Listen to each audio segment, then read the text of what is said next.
पहले अपना पर्ची का है? पहला परिचय पर्ची का इलाज कराने आए सर, आपसे निवेदन क्या था? इलाज कराना है, बता दें अपने चारों में से बीमार कौन है ये बताओ। साथियों, इस तरह का माहौल बना दिया गया है आज देश में कि मालूम नहीं है क्यों इस तरह के लोगों के मन में क्या है कि वो नहीं समझ रहे हैं कि कौन हमारे सामने है, किस परिस्थिति में आ रहा है। एक विधायक के साथ अगर इस तरह की अभद्रता हो रही है तो एक आम इंसान के साथ, एक नागरिक के साथ किस तरह का बर्ताव करते होंगे। एक डॉक्टर जिसे कहा जाता है कि भगवान का रूप है, वो अगर इस तरह की बात कहते सुना जा रहा है, इस तरह की बात गाली गलौज जिस तरह का वीडियो में दिख रहा है, क्या इसकी पुष्टि नहीं करते हैं, लेकिन अगर ये वीडियो सही है तो ये बहुत चिंताजनक। नमस्कार दोस्तों, और ये जो वीडियो है आप जो देख रहे हैं, ये वीडियो है मध्य प्रदेश के रतलाम जिले के सैलाना विधानसभा क्षेत्र से। सैलाना विधानसभा क्षेत्र के आदिवासी विधायक कमलेश डोडियार जब अपने ही क्षेत्र के परिजनों के, अपने ही क्षेत्र के मरीजों की हालात जानने के लिए जिला अस्पताल रतलाम पहुंचे, से उनको ये खबरें मिल रही थी कि जो मरीज जाते हैं उनके साथ ठीक व्यवहार नहीं किया जाता और उनको ठीक सी व्यवस्थाएं भी नहीं की जाती हैं। तो उसका जायजा लेने जब रात को विधायक जी अस्पताल पहुंचे तो वहाँ के जो डॉक्टर थे उस समय, उन्होंने किस तरह से विधायक जी के साथ अभद्रता की, किस तरह से उनके साथ व्यवहार किया, ये उसका में मेरी विधानसभा क्षेत्र के लोगों को उपचार ठीक से नहीं हो रहा है और तमाम प्रकार की परेशानियों का सामना करना पड़ रहा था। जानकारी मुझे मिलने पर मैं रतलाम जिला अस्पताल गया था, मैंने विजिट किया। मैं मेरे क्षेत्र के मरीजों से भी मिला हूं, तमाम प्रकार की असुविधाओं का सामना करना पड़ रहा। यहां तक कि बहुत सारे मरीजों के पास लेटने के लिए उपचार के दौरान बेड तक नहीं है और साफ सफाई भी नहीं है। बहुत सी जगह मैंने ऐसा देखा है। और जो मरीजों के साथ में उनके पेरेंट्स होते हैं, परिजन होते हैं मरीजों के, उनके बैठने तक की व्यवस्था नहीं है, सोने के लिए भी ठीक से व्यवस्था नहीं है। इसलिए मुझे वहाँ की प्रबंधन से बात करनी थी अस्पताल की। मैं उसे ढूंढ रहा था, बातचीत कर रहा था कौन डॉक्टर है। और मुझे खुद भी सर्दी जुकाम का समय चल रहा है, मुझे भी सर्दी हो रहा है, मुझे भी इलाज करवाना था। मैं वहाँ इलाज के लिए भी गया था तो एक चिकित्सक ने मेरे साथ में बदतमीजी की है, उसने दुर्व्यवहार किया है और गालियाँ दी हैं। उसको लेकर के और मैंने पुलिस स्टेशन पर अपनी शिकायत दे दी है और इसको लेकर के आगे मैं पुलिस अधीक्षक रतलाम को भी लिखूंगा, अपनी शिकायत दर्ज कराऊंगा। डीजीपी मध्य प्रदेश में वहां भी अपनी शिकायत दूंगा और मैं विधानसभा सदस्य में विधानसभा के अध्यक्ष को भी इसकी शिकायत दर्ज। दूसरे दिन विधायक जी वहां पे संबंधित थाने पर पहुंचे और उन्होंने डॉक्टर के खिलाफ अपनी शिकायत दर्ज की और उस पर उन्होंने कार्यवाही की मांग भी की। विधायक जी और डॉक्टर्स के बीच में दिखाई दे रहा है और इसमें जो है आज विधायक जी द्वारा थाना स्टेशन रोड में उपस्थित हुए हैं, जहां पर डॉक्टर जो ड्यूटीरत डॉक्टर थे CPS राठौर, उनके विरुद्ध जो है FIR दर्ज कराई है गाली गलौच और SC/ST एक्ट के संबंध में, जिसमें थाना स्टेशन रोड पर अपराध पंजीबद्ध किया है और प्रकरण विवेचना में लिया गया है। डॉक्टर की तरफ से भी कोई आवेदन हुआ है? डॉक्टर की तरफ से जो है एक आवेदन पत्र प्राप्त हुआ है, जिसमें उनके द्वारा भी जो है लेख किया है, इनके द्वारा भी अभद्रता की गई है और जिस तारतम्य में जो है डॉक्टर्स को जो है अभी वर्तमान में डॉक्टर्स भी उपस्थित हो रहे हैं और उसके अलावा जो भी जांच में जो तथ्य आएंगे उस जी इस बात को लेकर के अपने आदिवासी समाज के बीच पहुंचे और उन्होंने अपनी बात, अपनी पीड़ा लोगों विधायक को गाली दी। मैंने 2 बार उसे कह दिया कि मैं विधायक हूँ सैलाना से। अब जब मेरी दाढ़ी और ये पीला देख के पहचान गया था वो कि यार ये वही लड़का मोटरसाइकिल वाला, झोपड़ी वाला, ये पूरा देश पहचानता। और एक ऐसा डॉक्टर जो जन्म ही रतलाम में हुआ, उसका लगभग पिछले 10 साल से रतलाम में ही नौकरी कर रहा, मेरी विधानसभा क्षेत्र के अंदर 4-5 साल नौकरी करके गया। क्या वह मुझे नहीं पहचानता होगा? पहचानता था। मैंने खुद उसको 2 बार कहा भाई मैं विधायक हूँ, मेरी खुद सर्दी जुकाम हो रहा, मुझे इलाज भी लेना है। अस्पताल का प्रबंधन वाला आदमी कौन है, अधीक्षक, मुझे उससे भी बात करनी अव्यवस्थाओं के बारे में। मरीज सोए हुए हैं, लेटे हुए हैं और नीचे गद्दा नहीं है, मच्छर काट रहे हैं, गंदगी है, मुझे अस्पताल के प्रबंधन से भी बात करनी। उसने जो किया वो पूरा देश ने देखा है। मैं चाहता तो 2 थप्पड़ भी मारता और 2 लातें भी मार देता। ये प्रावधान है BNS में भी अपने आत्मरक्षा के लिए। आप थप्पड़ और लात तो ठीक, आप लाठी भी मार सकते हो भाई। आत्मरक्षा का है कि नहीं जुगाड़? ये सब में है आत्मरक्षा का, लेकिन मैंने किया नहीं, क्योंकि 11 तारीख के दिन समाज पूरा भिल प्रदेश रतलाम में आए और ये दिखा दे कि ये विधायक जादू मंत्र से नहीं, भिल प्रदेश के लोगों ने आशीर्वाद और दुआओं से इसको बनाया है। 11 तारीख को मुझे पता है कि आप राजस्थान के लोगों ने मुझे वोट नहीं दिया, लेकिन आपकी दुआएं बराबर मिलती रही, ये पक्की बात है। आपका समर्थन मिलता रहा, तब जाकर के वहां लोगों में चेतना आई, वरना ये आपकी जमीन है। यहाँ पर पहले बड़े बड़े आंदोलन हुए, की जो चिंगारी वो यहीं से उठी है। आदिवासियों को जगाने का सबसे पहले हिसाब किताब डूंगरपुर बांसवाड़ा पैदा हुआ हमारे एमपी में बाद में। इसलिए ये आपसे अपेक्षा रहेगी कि हम कल भी आपसे सीखते थे, इतिहास में भी पुरखे मध्य प्रदेश वाले आपसे सीखे हैं और हम कल भी सीखेंगे। आपका सहयोग और मार्गदर्शन मिलता रहे। आप लोगों की वजह से बॉर्डर पर सैलाना विधानसभा 72,000 लोगों को दिमाग में आ गया कि नहीं, जो राजस्थान वाले कर रहे ये बिल्कुल सही कर रहे।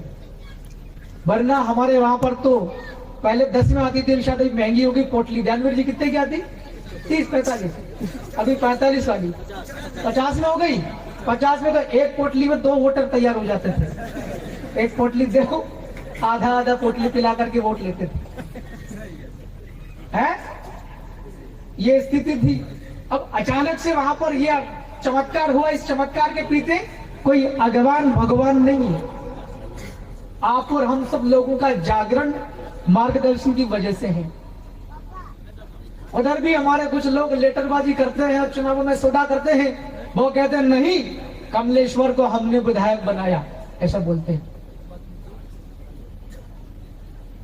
तो इस प्रकार की चीजें होती, तो मैं आपसे अपेक्षा करता हूं कि 11 तारीख के दिन 11 बजे लग जाना चाहिए पूरे एमपी के अंदर में, कि भिल प्रदेश के लोग एकता में भी हो सकते हैं।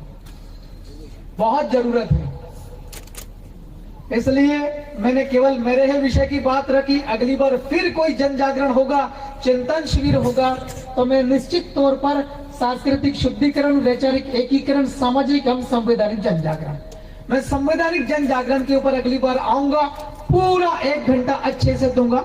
आज मैं टंटिया भील का बच्चा आपके यहाँ महाराणा पुंजा भील के परिवार वालों से यह आह्वान कर रहा, कृपया करके 11 तारीख को 11 बजे मध्य प्रदेश और राजस्थान का बॉर्डर इलाका, आपको वहां पर सादर आमंत्रण देकर के जा रहा हूं।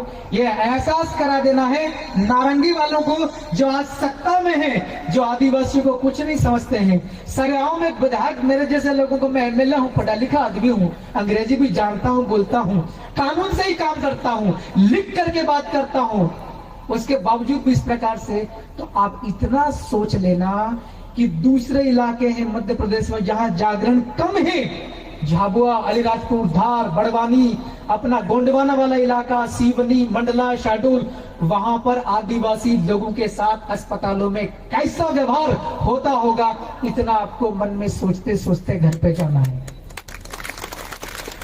मैं तो विधायक हूं, मैंने अपने हक के लिए, मैं कानूनी तरीके से, कानून मैंने हाथ में नहीं लिया। अगले दिन हम लोग 4-8 साथियों के साथ गए, शांतिपूर्वक कानून का पालन करते हुए धरना बैठ करके एफआईआर करवा दी। एफआईआर हल्की हल्की करी उनने, जो अपराध किया है माँ बहन की वो धारा नहीं लगाई है। अब वो काम तो अदालत से भी हो जाएगा, कोर्ट में भी धारा बढ़ जाएगी, मगर अभी वहां की सरकार ने और प्रशासन ने काम नहीं किया। जिस दिन मैं अस्पताल में गया था, उसके खिलाफ निलंबन की कार्रवाई होती, वो तक नहीं की, मुकदमा दर्ज मेरे खिलाफ। और एक तो अपने आदिवासी परिवार का भिल प्रदेश विद्यार्थी मोर्चा होता के साथ में ऐसा, जिस लड़के के ऊपर हम सब ने भरोसा जताया, अगर वहाँ पर प्रदर्शन नहीं करेंगे, पूरे इस मध्य प्रदेश के अंदर 8-10 जिले वाले हमारे विद्यार्थी लोग जो स्टूडेंट होते हैं, चाहे वो छोटी सरवन के रास्ते बांसवाड़ा से होते हुए गोगुंडा आ जाएंगे। सही है कि नहीं है? तो इस जुल्म को, इस अन्याय को, जो पूरे मध्य प्रदेश को अगर 4-5 जिले में, तो हम सबको एकता में हो जाना पड़ेगा। और मैं पुनः आह्वान करता हूं, टंटिया भील का बच्चा होने के नाते, राणा पुंजा भील परिवार के आप लोग सब हो, हम सब हमरक्ती हैं, एक ही समाज है, कृपा करके आप लोग बड़ी तादाद में आए। एहसास करा देना है कि वो खुद सरकार इस्तीफा देने लायक हो जाए, ऐसा लग जाना चाहिए। बहुत बहुत धन्यवाद। एक बार फिर से पूरे मध्य प्रदेश का भील प्रदेश वाला वो पश्चिमी इलाका जहां 8-10 जिलों के वो लोग जो आपका इंतजार कर रहे हैं, मैं उनकी ओर से एक बार फिर से बहुत बहुत धन्यवाद ज्ञापित करता हूं। आप लोग आएंगे, बहुत बहुत आभार भी व्यक्त करता हूं। अभी से शानदार तरीके से शांतिपूर्वक हम लोग करेंगे। एक आखिरी बात कह के खत्म करता हूं। पुलिस का एसपी साहब बोलता है वो घबरा रहे पहले से एक नोटिस निकाल दिया, 100 मीटर के आसपास कोई भी व्यक्ति ज्ञापन देने नहीं आएगा, कोई भी धरना नहीं करेगा, नारा नहीं लगेगा। क्योंकि हमने 8 दिन पहले वहीं पे हमने रोटी पानी सब रात को वहीं खाया 12 बजे। हमने कलेक्टर को, एसपी और सरकार को, मंत्रियों को फोन करके दिया, जब तक नर्सिंग के बच्चों को परीक्षा नहीं दिलवाओगे सुबह तब तक यहीं बैठेंगे, खाएंगे यहीं, खाना हमारा लेकिन बाथरूम टट्टी पेशाब का तुम्हारा। रात को 12 बजे मध्य प्रदेश के मुख्यमंत्री मोहन यादव ने फैसला किया, नहीं ये लोग बैठे, भले ही 13 लड़कियां हो आदिवासी की, मगर दोपहर में इनको 2 बजे एग्जाम दिलवाना ही है। नहीं तो हो सकता है कि दिल्ली तक संदेश चला गया, नरेंद्र मोदी और अमित शाह मेरे को मुख्यमंत्री कुर्सी से हटा देंगे। इतना डर फैला गया साहब 13 बच्चों के लिए। तब इतना बवाल हुआ है रतलाम में, सब पूरी दुनिया देख रही है। कलेक्टर ने ऑर्डर निकाल दिया है। हमने कल, क्योंकि मैं पढ़ा लिखा आदमी हूँ, आप सब लोगों की वजह से पढ़ा लिखा आदमी हूँ, मैंने लिख दिया, कलेक्टर को बोल दिया है कि भाई आप पढ़ाई कैसे, कलेक्टर बने कैसे हैं, सवाल खड़ा होता है 2 एक बात में बता दो जो नहीं बताना चाहिए। अभी सब ये वीडियो चले जाएंगे, भाई सुनते होंगे वो 2 एक बात के ऊपर शंका है। कलेक्टर साहब आपके यहाँ RAS होता, हमारे यहाँ NPPSC होता है। कलेक्टर तो IAS बनता है, वो आदमी NPPSC वाला कलेक्टर कैसे बन गया? सवाल नंबर 1 तो ये हो गया।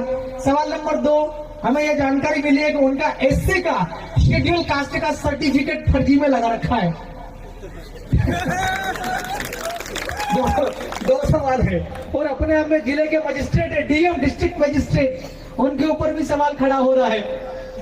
अभी उनकी तैयारी चल रही है कि बोले वो लगा दो, कौन सा बोलते हो, पूरे जिले के अंदर क्या बोलते हैं उसको, 144 जिसका परिवर्तित रूप है 143, वो तो उन्होंने लगा दी, बोला कि 100 मीटर के आसपास नहीं आना।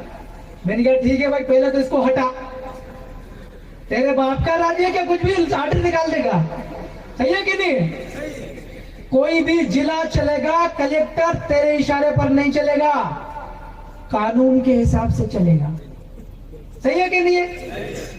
तो उसको ऑर्डर वापस निकालने के लिए बढ़िया लिख करके दे दिया है।